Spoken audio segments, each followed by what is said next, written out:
রাত মানে এক অন্যরকম উন্মাদনা। সারা মাস রোজা রাখার পর এই একটা রাত যেন সারা বছরের জমানো সব আনন্দ উসুল করে নেওয়ার জন্য আসে। মির্জা বাড়িতে আজ সেই খুশির আমেজ আকাশ ছোঁয়া। শহর জুড়ে আতশবাজির শব্দ আর রঙিন আলোর ঝিলিক বলে দিচ্ছে কাল ঈদ। বাড়ির প্রতিটি কোণ আজ উৎসবে সাজে সেজেছে। আকাশে সরু বাঁকা চাঁদটা দেখা দেওয়ার পর থেকে মির্জা বাড়িতে খুশির জোয়ার বয়ে যাচ্ছে। সারা বাগান থেকে শুরু করে ছাদ পর্যন্ত মরিচবাতির রঙিন আলো ঝলমল করছে। টিভির ভলিউম বাড়িয়ে ওমন রমজানেরই রোজা শেষে গানটা বাজছে, যা চাঁদ রাতের আমেজকে আরও গাঢ় করে তুলছে। চারিদিকে আনন্দ হিল্লোড় বয়ে গেল। বাড়ির ছোটরা বাজি ফুটিয়ে আনন্দ করছে আর বড়রা ব্যস্ত শেষ মুহূর্তের প্রস্তুতি। কিন্তু ফালাকের কাছে এই চাঁদ রাতটা অন্য সব বছরের চেয়ে আলাদা। আজ তার মনের আকাশে এক অন্যরকম চাঁদের আলো ছড়াচ্ছে। সেই আলোটা আর কেউ নয়, স্বয়ং আরহাম সাদ মির্জা। মির্জা বাড়ির বিশাল ছাদে আজ এলাহি কারবার। ছাদটাকে মরিচবাতি আর রঙিন লণ্ঠন দিয়ে সাজানো হয়েছে। মাঝখানে বড় একটা শতরঞ্জি বিছানো। সেখানে আড্ডা আর মেহেদি পড়ার আসর বসেছে। মীরা আর লিনা সেই বিকাল থেকে অস্থির। সাথে যোগ দিয়েছে ফারদিন আর পরিবারের অন্য সব কাজিন ভাই বোনরা। ফারদিনের জোরালো হাসিতে পুরো ছাদ মুখরিত। রিমা, নীলা আর মীরা তিনজনে মিলে মেহেদির বিশাল আয়োজন নিয়ে বসেছে।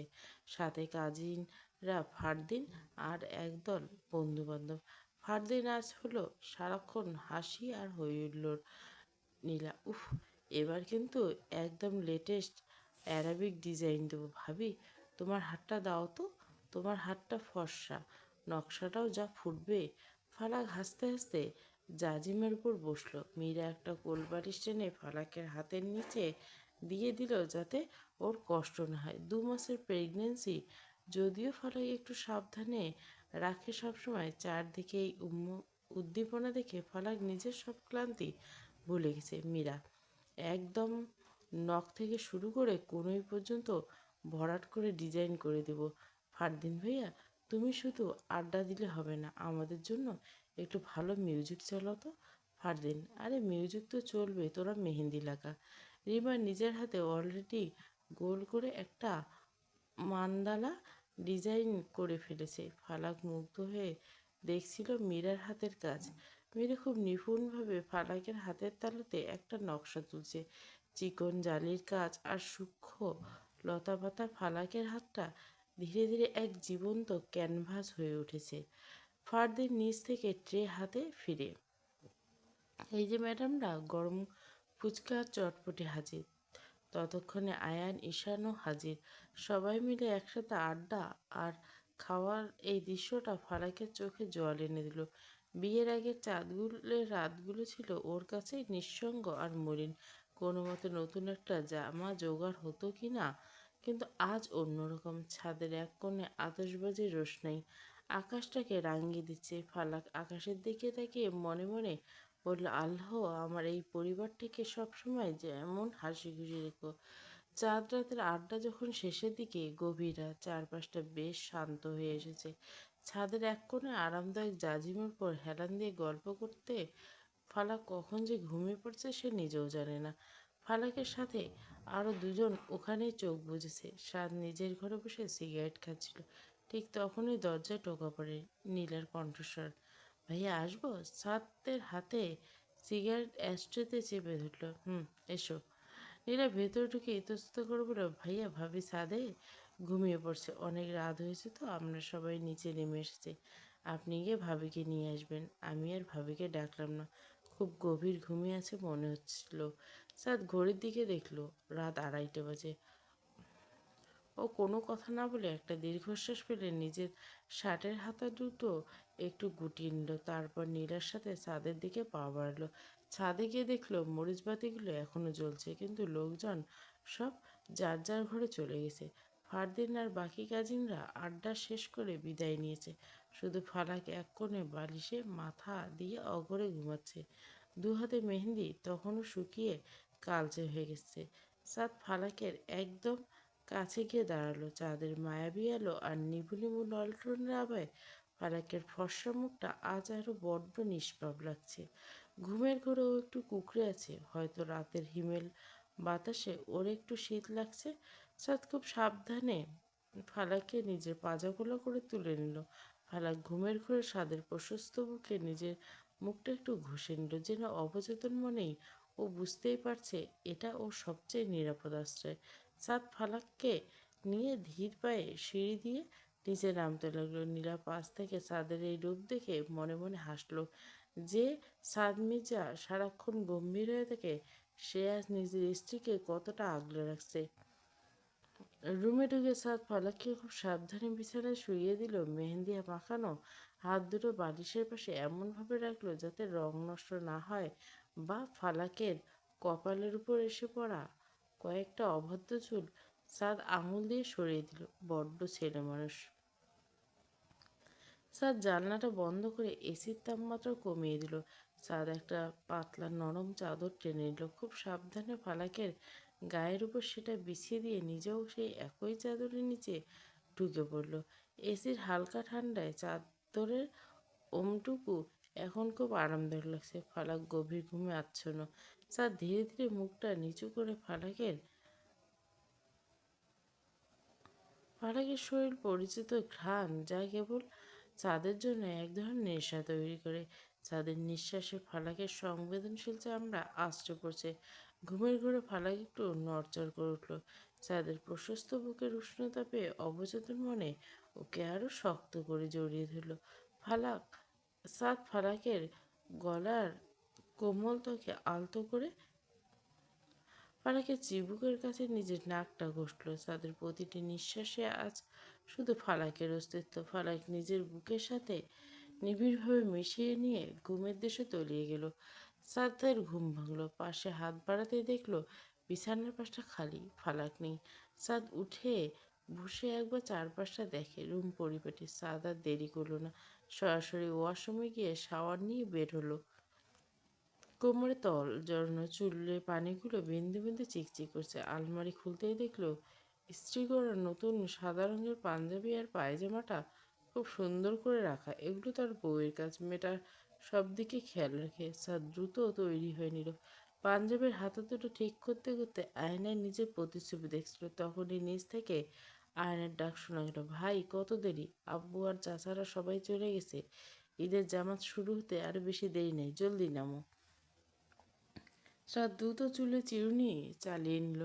ড্রয়ার থেকে দামি আতরের শিশিটা বের করে কবজিতে আর পাঞ্জাবিতে লাগিয়ে নিল। জায়নামাজটা কাঁধে ফেলে রুম থেকে বের হয়। মনটা ছটফট করছিল ফালাককে একটাবার দেখার জন্য। নিচে নামার সময় ড্রয়িং রুমের কাছে আসতে সাদের নজর আটকে গেল। ফালাক সেখানে মায়ের সাথে কোনো কাজে ব্যস্ত ছিল। ঠিক সেই মুহূর্তে দুজনের চোখ চোখাচোখি হলো। সাদকে এই পাঞ্জাবি পরিহিত অবস্থায় দেখে ফালাকের চোখ যেন জুড়িয়ে গেল। সাদকে আজ অন্য যে কোনো দিনের চেয়ে অনেক বেশি রাজকীয় আর সুদর্শন লাগছে। সাদের চওড়া বুক আর গম্ভীর ব্যক্তিত্ব ফালাকের হৃদস্পন্দন এক পলকের জন্য থামিয়ে দিল। সাদের মুখটা একবার ফালাকের সেই মায়াবী মুখটা দেখে নিল। সাদ আর দাঁড়ালো না। আয়ান আর ঈশানের সাথে মসজিদের দিকে রওনা দিল। ফালাক দ্রুত ড্রয়িং রুম থেকে নিচের রুমে ব্যালকনিতে চলে এলো। উপর থেকে দেখলো সাদ ধীর পায়ে গেট দিয়ে বেরিয়ে যাচ্ছে। তাদের হাঁটার ভঙ্গি, আভিজাত্য সবকিছু ফালাককে মুগ্ধ করলো। ব্যালকনিতে দাঁড়িয়ে ফালাক মুচকি হাসলো। মনে মনে বলল, ঈদ মোবারক আমার রাজকুমার। নামাজ শেষ করে একে একে সবাই বাড়ি ফিরতে শুরু করলো। সদর দরজা দিয়ে সবাই হাসি মুখে ভেতরে ঢুকলো। ড্রয়িং রুমটা যেন উৎসবের রঙিন হয়ে উঠল। ফালাক দাঁড়িয়েছিল, চোখ দুটো দরজার দিকে স্থির, খুঁজছে সেই বলিষ্ঠ মানুষটাকে। কিন্তু সবাইকে পাওয়া গেলে সাদের পাওয়া গেল না। আয়ন ভেতরে ঢুকে সোফায় ধপাস করে বসে পড়ল। ফালাক একটু এগিয়ে গিয়ে নিচু স্বরে আয়নকে জিজ্ঞেস করলো, ফালাক উনি কোথায়? ওনাকে তো দেখলাম না। আয়ন এক গ্লাস পানি টেনে নিয়ে বলল, ভাইয়া আসবে ভাবি, মসজিদের সামনে কার সাথে যেন দেখা হলো। জরুরি কি একটা কাজ ছিল আমাদের, বলে তোরা যা, আমি একটু পরে আসছি। ফালাকের মনটা মুহূর্তে দমে গেল। ঈদের সকাল, সবাই একসাথে টেবিলে বসে, অথচ ছাদের কোনো খবর নেই। সাদ যখন বলছে পরে আসবে তখন ও আসুক। বাড়ির সবাই মিলে হই হুল্লোড় করে খেতে বসলো। হাসাহাসি, গল্প আর ঈদের সালামি নিয়ে কাড়াকাড়িতে পুরো ঘর মুখরিত। সবাই খাওয়া শেষ করে যে যার রুমে চলে গেল একটু জিরিয়ে নিতে। মীরা চাঞ্চল্যতায় পুরো ঘরটা যেন মেলা হয়ে উঠছে। ও মামার বাড়ি যাবে সালামি নিতে, আর যাওয়ার আগে সাজগোজ করে যে বিশাল আয়োজন, তাতে কিন্তু ওর একার সাথে মন বসছে না। তিন ভাবিকে ওর পাশে চাই। মীরা আয়নার সামনে দাঁড়িয়ে অনবদ্য চিল্লিয়ে যাচ্ছে। ওর সরঞ্জামের ছড়িয়ে ছিটিয়ে আছে বিছানায়। রিমা আর নীলাও চলে এসেছে। ফারাককে তাদের সাথে যোগ দিল। তোমরা তিনজন মিলে আমাকে এমনভাবে রেডি করো যাতে ওখানকার সব কাজিনরা ঈর্ষায় জ্বলে মরে যায়। মীরা হাসতে হাসতে রিমা হাসতে হাসতে মীরার চুল বেঁধে দিচ্ছে। মীরার রুম থেকে বের হতে করিডোরে সাদের মায়ের সাথে দেখা করে গেল ফালাকে। ফালাক সাদ ফিরেছে? মাত্রই ঘরে এলো। ও তো কিছু খায়নি। এক কাজ করো, তুমি গিয়ে খাবারটা বেড়ে ঘরে দিয়ে এসো। না থাক, তোমার এখন এই অবস্থায় দরকার নেই, তুমি যাও। আমি মিনুকে বলছি, ও দিয়ে আসবে। না মা, আমি পারবো, মিনুকে বলতে হবে না। না ফালাক, শরীরটার দিকে তো তাকাতে হবে। কিন্তু ফালাক দমবার পাত্রী নয়। সে নিজেই হাতে রান্নাঘর থেকে সাদের জন্য প্লেটে গরম খিচুড়ি আর কষানো মাংস আর সালাদ পেরে নিল। ঘরের দিকে গেল। দরজা ঠেলে ভেতরে ঢুকতে দেখলো সাদ সাদা পাঞ্জাবিটা পরে বিছানায় বসে আছে, ফোনে কারোর সাথে কথা বলছে। ফালাক আসে একবার চোখ তুলে তাকালো। ফালাকের ফর্সা হাতের মেহেন্দির গাঢ় খয়েরি রংটা যেন আগুনের মতো জ্বলছে।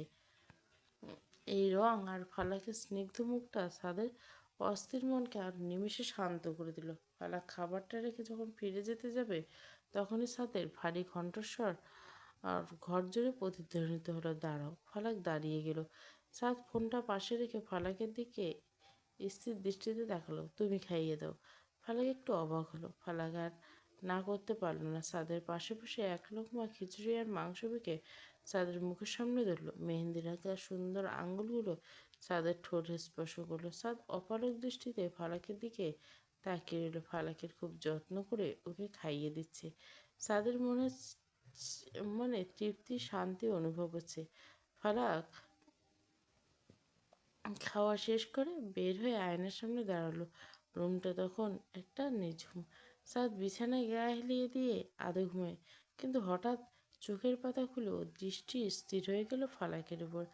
আয়নায় ফুটে ওঠা ফালাকের মোহনীয় প্রতিচ্ছবি দেখে সাদের ঘুম এক নিমেষে উমো। সাদের দেওয়া গোল্ডেন এবং অ্যাশ কালারের মিক্স শাড়িটা ফালাকের অঙ্গে যেন আজ এক নতুন প্রাণ পেয়েছে। শাড়ির কারুকার্যগুলো ফালাকের ফর্সা ত্বকের সাথে মিশে এক রাজকীয় আভা তৈরি করছে। কানে দুল আর গলায় চিকন সোনার চেনটা ও সৌন্দর্যকে আরও স্নিগ্ধ করে তুলছে। মেহেন্দি রাখা হাত দুটো চুড়িতে। সাদ বিছানায় শুয়ে শুয়ে অপলক দৃষ্টিতে ফালাককে দেখল। সাদের মনে হলো এই মেয়েটা প্রতিদিন কিভাবে এতটা মায়াবী হয়ে ওঠে। ফালাক যখন চুলগুলো একপাশে সরিয়ে ক্লিপ লাগাতে গিয়ে পিছনে ঘুরল, তখনই সাদের তীক্ষ্ণ নেশাতুর দৃষ্টির সাথে চোখাচোখি হয়ে গেল। সাদের অমন তাকিয়ে থাকা দেখে ফালাক একটা শুকনো ঢোক গেল। বুকটা দূর দূর করে কাঁপছে। চাইলে দ্রুত রুম থেকে বেরিয়ে যেতে, কিন্তু সাদের পরিকল্পনা ছিল অন্যরকম। সাদ এক মুহূর্ত দেরি না করে বিছানা থেকে বিদ্যুৎ বেগে উঠে এলো। ফালাক দরজার দিকে পা বাড়াতে সাদ ওকে এক প্রকার দৌড়ে গিয়ে জাপটে দিল। ফালাক কিছু বুঝে ওঠার কে সাদ ওকে পাজাগোলা করে বিছানার মাঝখানে নিয়ে এসে নিজের প্রশস্ত বুকের উপর টেনে নিল। হঠাৎ এই অতর্কিত আক্রমণে ফালাকের শ্বাস আটকে আসার উপক্রম। ফালাক সাদের বুকের উপর ঝুঁকে আছে, আর সাদের দুই হাত ফালাকের শক্ত করে ধরা। ফালাকের ভেজা চুলের কয়েকটা অবাধ্য গোছা সাদের মুখের উপর এসে পড়ায় সাদের দৃষ্টি কিছুটা আচ্ছন্ন হলো। সাদ খুব ধীরে নিজের আঙুল দিয়ে সেই চুলগুলো সরিয়ে ফালাকের কানের পিঠে গুজে দিল। কোথায় পালাচ্ছিস লে? ফারাক লজ্জায় সাদের চোখের দিকে তাকাতে পারছে না। ছাড়ুন, কেউ দেখে ফেলবে, আমাকে নিচে যেতে হবে। সাদের দুই হাতের বেষ্টনীতে ফারাক তখন পুরোপুরি বন্দি। বুকের উপর ফালাকের দ্রুত হৃৎস্পন্দন স্পষ্ট অনুভূত হচ্ছে। ফালাকের ভেজা চুলের মিষ্টি ঘ্রাণ আর মেহেন্দির সুবাস মিশে সাদের অস্তিত্ব এক ধরনের নেশা ধরে দিচ্ছে। শাড়ির আঁচলটা আধো খোলা অবস্থায় বিছানায় লুটিয়ে আছে। ফালাক সাদ ফালাকের কানের পিঠে চুলগুলো গুজে দিয়ে ওর গালের উপর নিজের হাতের তালু রাখলো। ফালাকের আষ্টে পৃষ্ঠে মিশে আছে তাদের বলিষ্ঠ শরীরের সাথে। ফালাকের কাজল মাখানো চোখের পাতাগুলো কাঁপছে। ফালাক অস্ফুট স্বরে কিছু বলতে চাইল, কিন্তু শব্দগুলো ওর গলাতে আটকে রইল। ফালাকের কম্পিত ঠোঁট দুটোর ওপর ফালাক প্রথম কয়েক সেকেন্ড স্তব্ধ হয়ে রইল। দু হাতে পাঞ্জাবির কলারটা শক্ত করে খামচে দিল, কিন্তু সাদের চুম্বনের তীব্রতা ওকে অবশ করে তুলছে। ঘরের জানলার পর্দাগুলো বাতাসে দুলছে। অনেকক্ষণ পর সাদ যখন ফালাককে ছাড়লো, ফালাক তখন জোরে জোরে হাঁপাচ্ছে। ফালাকের ফর্সা মুখটা লাল হয়ে আছে। সাদের চোখে নেশাতুর দৃষ্টি তখন ফালাকের উপর স্থির। সাদ ফালাকের কপালে নিজের কপাল ঠেকিয়ে কিছুক্ষণ নিস্তব্ধ হয়ে রইল। এদের সালামি দিলাম। ফারাক লজ্জায় আর কথা বলতে পারল না। সাদের প্রশস্ত বুকে নিজের মুখ লুকিয়ে ফেলল। সময় যেন ডানা মেলে উঠছে। ফালাকের প্রেগনেন্সি এখন 6 মাস চলছে। বাড়ির বড় বউয়ের কোল আলো করে নতুন অতিথি আসছে। এই খুশিতে সবাই যেন পাগল প্রায়। আয়ান আর ঈশানের আর এক কাণ্ড। দুজনে প্রতিদিন নতুন নতুন ছোট জামা কাপড় আর খেলনা কিনে নিয়ে আসবে। ফালাকের রুমের কোণে একটা আলমারিতে শুধু অনাগত বাচ্চাদের জিনিসপত্র ভরে গেছে। ভাবি, এটা দেখো। আমার বিশ্বাস আমার ভাতিজি এটা বলে একদম হিরো রাখবে। ঈশান পাশ থেকে বলে, আর রাখ তোর নীল। আমার তো মনে হয় ভাতিজি হবে। এই দেখো ভাবি, পিঙ্ক কালারে ফ্রিল দেওয়া জামাটা কত সুন্দর। আমি তো কাল আরও দুটো ড্রেস অর্ডার করছি। ফালাক ওদের পাগলামি দেখে চাচ্চু হওয়ার খুশিতে। ফারদিনেরও একই কাজ, প্রতিদিন নতুন নতুন নামের লিস্ট আনা। আর মীরার তো পাগলামি আছে। 6 মাস পাড়াতে ফালাকের শরীরের অবস্থা কিছুটা পরিবর্তনের দিকে মন নিল। সাধারণ প্রেগন্যান্সি পেটটা যতটা বড় হয়, ফালাকের ক্ষেত্রে তার চেয়ে বেশি বড় হয়েছে। আর ভারী মনে হচ্ছে। ফালাকের চলাফেরা এখন বেশ কষ্ট হয়। একটু হাঁটলে হাঁপিয়ে ওঠে। সাত বিষয়টা লক্ষ্য করে আর দেরি করলো না। হসপিটালে কেবিনে ফালাককে আল্ট্রাসোনোগ্রাফির জন্য পাঠানো হলো। সাদ বাইরে অস্থির হয়ে পায়চারি করছে। ওর মনের ভেতর এক অদ্ভুত উৎকণ্ঠতা। ফালাক ঠিক আছে, বাসটা সুস্থ। কিছুক্ষণ পর ডাক্তার কেবিন থেকে বেরিয়ে এসে সাদকে নিজের চেম্বারে রাখলেন। আসুন মিস্টার সাদ। সাদ কুচকানো কপালে ডাক্তারের সামনে আসেন। ডাক্তার, ফালাক ঠিক আছে তো? ওর পেটটা স্বাভাবিকের চেয়ে বেশি বড় দেখাচ্ছে। খুব ক্লান্ত হয়ে পড়ে। কোনো সমস্যা? আনন্দের খবর, ফালাকের গর্ভে একটা দুটি টুইন যমজ বাচ্চা বড় হচ্ছে। সে কারণে পেটটা বেশি বড় আর ওর একটু কষ্টটা বেশি হচ্ছে। স্যার এক মুহূর্তে স্তব্ধ হয়েছে। টুইন শব্দটা ওর কানে বারবার প্রতিধ্বনিত হলো। একসাথে দুটো প্রাণের আগমন, এই প্রাপ্তি ও কল্পনাটুকু করেন। টুইন? জি। তবে এখন থেকে ফালাকে দ্বিগুণ সাবধানে রাখতে হবে। ওর ডায়েট, ওর বিশ্রাম, সব কিছুর উপর কড়া নজর দিতে হবে। ও এখন একাই 3 জনের শরীর বইছে। সাদ কেবিন থেকে বের হয়ে সোজা ফালাকের কাছে গেল। ফালাক তখনও বেডে শুয়েছে, মুখে চিন্তার ভাব। সাদ ফালাকের দুহাত নিজের হাতের মুঠো নিয়ে পরশ আবেশে কপালে একটা দীর্ঘ চুমু খেল। ডাক্তার কি বলল? কোনো সমস্যা? সাদ ফালাকের পেটের উপর হাত রেখে নিজের সব বলল, আমাদের টুইন বেবি পেতে যাচ্ছে। ফালাকের চোখ দুটো বিস্ময়ে বড় বড় হলো। পরক্ষণে ঠোঁটের কোণে ফুটে উঠল এক স্বর্গীয় হাসি। দুজনে মিলে অনাগত দুই প্রাণের স্পন্দন অনুভব করতে পারল। ফালাকের মন হলো ওর জীবনের সব না পাওয়া আজ আল্লাহ একসাথে ফিরিয়ে দিয়েছেন। ডাক্তারের চেম্বারের ভেতরে আনন্দঘন পরিবেশটা মুহূর্তেই যেন হিমশীতল হয়ে গেল।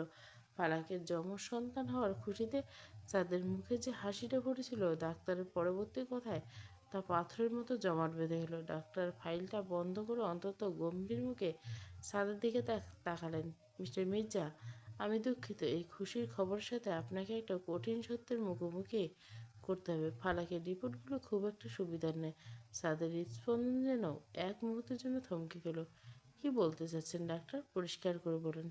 ফালাকের ইন্টারনাল কিছু কমপ্লিকেশন আছে। টুইন বেবি এমনিতেই ঝুঁকিপূর্ণ, তারপর শারীরিক গঠন আর কিছু ইন্টারনাল ব্লিডিং হিস্ট্রি রয়েছে। ডেলিভারির সময় বড় ধরনের রিস্ক হতে পারে। সত্যি বলতে বাচ্চা দুটোর চেয়ে ফালাকের জীবন বেশি ঝুঁকির মুখে। ডেলিভারির সময় ওর বেঁচে থাকার সম্ভাবনা, সার্ভাইভাল চান্স খুব কম। সাদের পায়ের তলা থেকে মাটি যেন সরে গেল। টেবিলের উপর শক্ত করে মুষ্টিবদ্ধ করলো। চোয়াল শক্ত হয়ে উঠল। কোনোভাবে ফালাককে কিছু হতে দেওয়া যাবে না। ডাক্তার, আপনি কত দেখাচ্ছেন? কোন হসপিটাল? কোন দেশে? ডাক্তার, আমি পৃথিবীর সব সম্পদ উজাড় করে দেব, শুধু আমার ফারাক আমার কাছে সুস্থ চাই। আমরা আমাদের সর্বোচ্চ চেষ্টা করি মিস্টার সাদ, কিন্তু পরিস্থিতি আমাদের হাতের বাইরে চলে যেতে পারে। তবে একটা কথা মাথায় রাখবেন, ফালাক যেন এই কমপ্লিকেশনের কথা কোনোভাবে জানতে না পারে। ওর মেন্টাল স্ট্রেস বাড়লে পরিস্থিতি আরও দ্রুত খারাপ হবে। ওর সামনে আপনাকে স্বাভাবিক থাকতে হবে। সাদ পাথরের মতো বসে রইল। কেবিনে ফিরে দেখলো ফালাক নিজের পেটে হাত বুলিয়ে হাসছে। অনাগত সন্তান নিয়ে কত স্বপ্ন দেখছে। সাদ ফালাকের পাশে এসে বসলো। ফালাক সাদের হাতটা ধরে বলল, আপনি খুশি তো? আমাদের দুজনের সন্তান একসাথে আসছে। সাদ ফালাককে জড়িয়ে ধরে, বুকের ভেতর তখনও হাহাকার। সাদ ফালাকে মাথায় নিজের থুতনি ঠেকিয়ে চোখ বন্ধ করে নিল। বাইরে যতই হাসি খুশি থাকুক না কেন, তাদের ভেতরে এক ভয়ানক যুদ্ধের শুরু হলো। সে যুদ্ধ ও একমাত্র প্রতিপক্ষ হলো নিয়তি। হাসপাতাল থেকে ফেরার পথে সাদ একটাও কথা বলল না। গাড়ির জানলার বাইরে তাকে অন্য জগতে হারিয়ে গেছিল। ফালাক বারবার জিজ্ঞাসা করেছিল কি হয়েছে, কিন্তু সাদ শুধু ফালাকের হাতটা শক্ত করে ধরে রেখেছে, যেন ছেড়ে দিলে ফালাক কোথাও হারিয়ে যাবে। বাড়িতে পা রাখতে যেন খুশির বন্যা বয়ে গেছে। ফালাকের যমজ বাচ্চা হতে যাচ্ছে। বাড়ির সবার আনন্দ তখন বাদ মানল না। সাদের বাবা খুশিতে সবাইকে মিষ্টি খাওয়ানোর হুকুম দিল। সাদ এবার এই উল্লাসের মাঝে শুধু একটা স্লান হাসি দিল। কেউ জানল না সেই হাসির আড়ালে ওর কলিজাটা কতটা রক্তাক্ত হয়েছে। যখন সাদ ফালাকের দিকে তাকাচ্ছে, ডাক্তার সে ভয়াবহ কথাগুলো কানে বেছে। সার্ভাইভাল চান্স খুব কম। সাদ কাউকে কিছু বলল না। পরদিন সকাল থেকে সাদ কেমন যেন জেদ ধরে বসলো। সাব জানিয়ে দিল ফালাককে আর এক মুহূর্তের জন্য এখানে রাখা যাবে না। ফালাককে নিয়ে সরাসরি লন্ডনে যাবে। ডেলিভারি যাবতীয় ব্যবস্থা ওখানে করতে হবে। সাদের এই হুট করে নেওয়ার সিদ্ধান্ত বাড়ির সবাই অবাক। সাদের বাবা চাচারা যখন বোঝাতে এলেন, সাদ ড্রয়িং রুমে দাঁড়িয়ে শান্ত গলে বললেন, আমি কোনো রিস্ক নিতে চাই না। এখানকার মেডিকেল ফেসিলিটিস উপর আমার ভরসা কম। লন্ডনে যে হসপিটালের সাথে আমি কথা বলছি তারা টুইন প্রেগনেন্সির স্পেশালিস্ট। আমি চাই ফালাক সেরা ট্রিটমেন্ট পাবে। সাদের মা কিছুটা চিন্তিত হয়ে বলেন, কিন্তু সাদ এই অবস্থায় ফালাককে নিয়ে এত লম্বা জার্নি ঠিক হবে? ও তো এমনিতেই দুর্বল। ফালাক দাঁড়িয়ে সবটা শুনছিল। ওর মনটা কু গাইতে লাগলো, সাদ কেন হঠাৎ এমন করছে। ধীর পায়ে সাদের পাশে গিয়ে দাঁড়ালো। আপনি কেন জেদ করছেন? আমি তো এখানে ভালো আছি। সবার মাঝে থাকতে আমার ভালো লাগে। সাদ ফারাকের দিকে তাকাতে ওর হৃদয় মোচড় দিয়ে উঠল। প্রাইভেট জেটের ব্যবস্থা করছি, সেখানে সব ধরনের মেডিকেল সাপোর্ট থাকবে, সাথে ডাক্তার আর নার্সরাও যাবে। তুমি শুধু আমার উপর ভরসা রাখো। সাদের চোখের অস্থিরতা আর জেদ দেখে ফালাক আর না করতে পারল না। বুঝলো এই সাদের জেদের পেছনে কোনো কারণ আছে যা সে বলতে চাচ্ছে না। সাদের চোখে এক অজানা আতঙ্ক ফালাক স্পষ্ট দেখতে পেল। পুরো বাড়ির মুহূর্তে বিষণ্ণতা নেমে এলো। সবাই যখন বাচ্চাদের আগমনের জন্য ঘর সাজাচ্ছিল, সেখানে এখন বিদায়ের প্রস্তুতি শুরু হলো।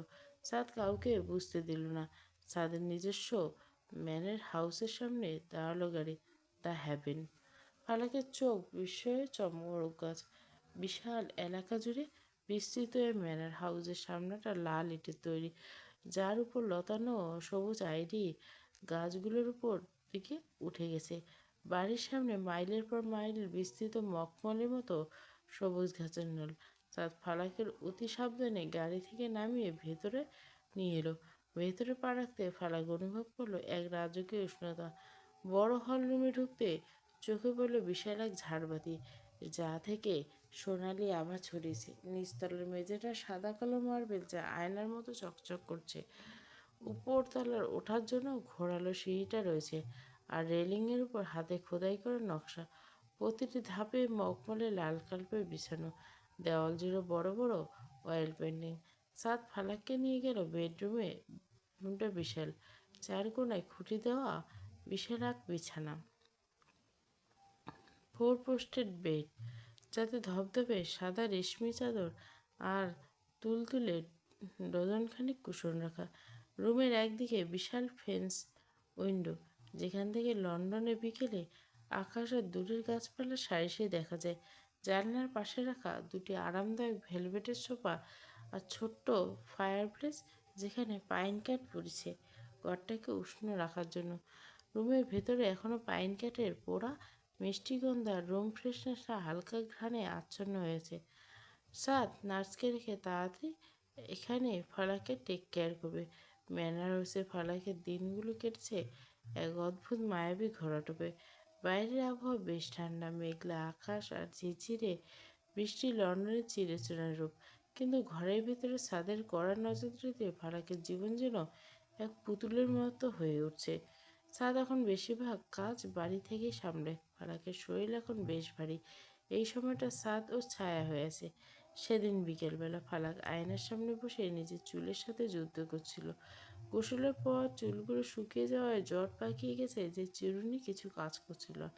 বারবার চেষ্টা করে ফালাক ক্লান্ত হয়ে দীর্ঘশ্বাস ফেলল।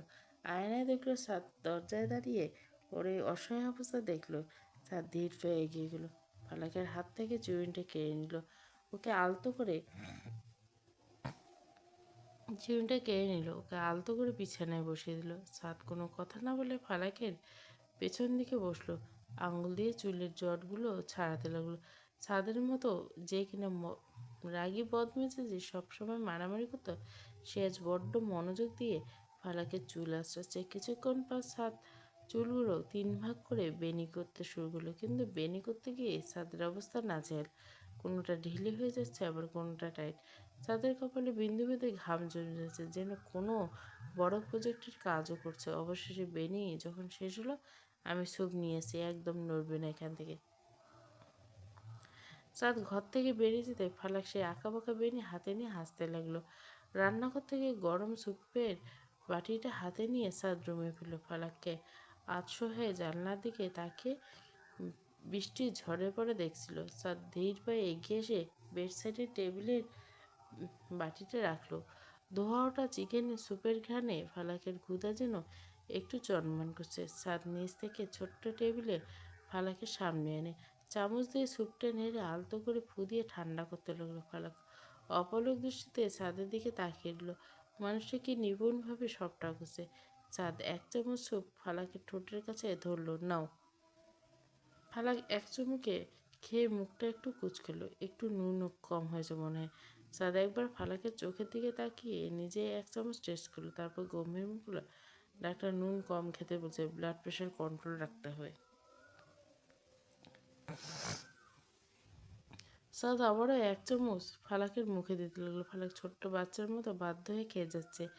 মাঝে মাঝে চাঁদের হাতের ছোঁয়া ওর ঠোঁটে লাগছে, আর ছাদের হৃৎপিণ্ডটা যেন প্রতিবারে নতুন করে ছাদের প্রেমে পড়ছে। খাওয়ানো শেষ হলে ছাদ একটা টিস্যু দিয়ে খুব যত্নে ফালাকের ঠোঁটের কোণ মুছে দিল। ফালাক আমতো করে চাঁদের হাতটা ধরল। আপনি কি কোনো কারণে ভয় পাচ্ছেন? আপনি তো আগে এমন ছিলেন না। আপনার এই অতিরিক্ত যত্ন আমাকে মাঝে মাঝে ভয় পেয়ে দেয়। ছাদ থমকে গেল। চোখের কোণে মনিতে এক মুহূর্তের জন্য লুকায়িত আতঙ্কটা খেলে গেল, যা লন্ডনে এই বাড়িতে আসার পর থেকে আড়াল করে রেখেছে। তাড়াতাড়ি নিজেকে সামলে নিয়ে একটি স্লান হাসি দিল। ছাদ ড্রয়ার থেকে ফালাকের আয়রন আর ক্যালসিয়ামের ওষুধগুলো বের করে বলল। ফালাক জানে না ছাদের এই প্রতিটি সতর্কতার পেছনে রয়েছে ওকে হারানোর এক তীব্র হাহাকার। ওষুধ খাইয়ে দিয়ে ছাদ ফালাকের গায়ের উপর কম্বলটা ভালো করে টেনে দিল। ফালাক যখন চোখের পাতা বন্ধ করলো, ছাদ তখন আর শিউরে বসে রইল। এই মেয়েটিকে ছাড়া আমি থাকতে পারবো না। রাতের নিস্তব্ধতা চিরে ফালাকের গগনবিদারী চিৎকার দেওয়ালগুলো আশ্রে পড়ল। ছাদের পৃথিবীটা যেন মুহূর্তে দুলে উঠছিল। লেবার পেন তীব্র যন্ত্রণায় ফালাক বিছানায় ছটফট করছে, কপালে বিন্দু বিন্দু ঘাম। তার মুখটা নীল হয়ে এসছে। ছাদ দিশেহারা হয়ে নার্সদের ডাকলো। তারা ফালাকের অবস্থা দেখে আঁতকে উঠল। স্যার, সরি, দেরি করে যাবে না। লিভার ফাংশন ফেল হয়ে গেছে, দ্রুত হসপিটালে নিতে হবে।